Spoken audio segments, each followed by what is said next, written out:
Wakil Ketua TPPKK Banjarmasin bersilaturahmi sekaligus memberikan pembinaan pengurus TPPKK di Kelurahan Kelayan Barat, Banjarmasin Selatan, besukan Selasa 12 April 2022.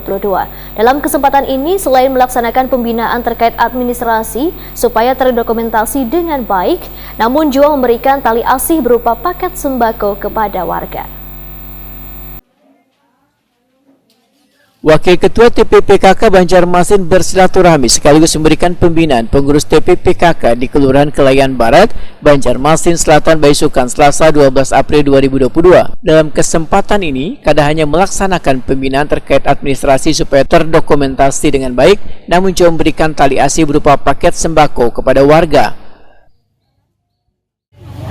Alhamdulillah pada hari ini kita kembali bisa melaksanakan program kerja kita untuk PKK Kota, yang mana agendanya pembinaan untuk kader-kader PKK Kecamatan dan Kelurahan. Kebetulan hari ini ada di Kelurahan Kelayan Barat, dan sekaligus tadi ada penyerahan bantuan dari masyarakat yang diwakili oleh orang tadi hadir, dan insya Allah kegiatan ini akan membawa manfaat yang baik itu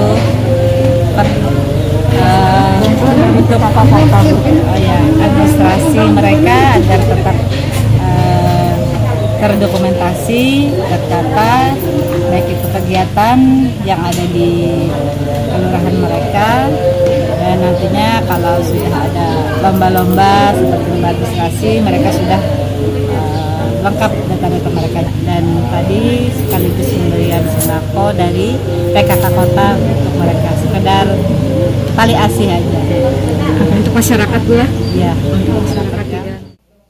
Wakil Ketua TPPKK Banjarmasin Hardianti Arifin Wahitakuni Prima TV memedahkan kedatangannya di Kelurahan Kelayan Barat ini selain bersilaturahmi dan memonitoring sekaligus berbagi ilmu yang telah didapatnya dari pembinaan administrasi TPPKK Provinsi. Hardianti Arifin menyatakan dalam kegiatan nantinya dapat dipelajari secara bersama untuk membenahi yang masih belum sesuai dengan panduan Juknis. Nangkai pengisian data harus sesuai dengan warganya, sehingga bisa bersama-sama bekerja dan mengaplikasikan ke kecamatan dan ke kelurahan. Hardianti Arifin berharap kegiatan pembinaan administrasi ini nantinya dapat membawa kemajuan dan kebaikan ke depannya.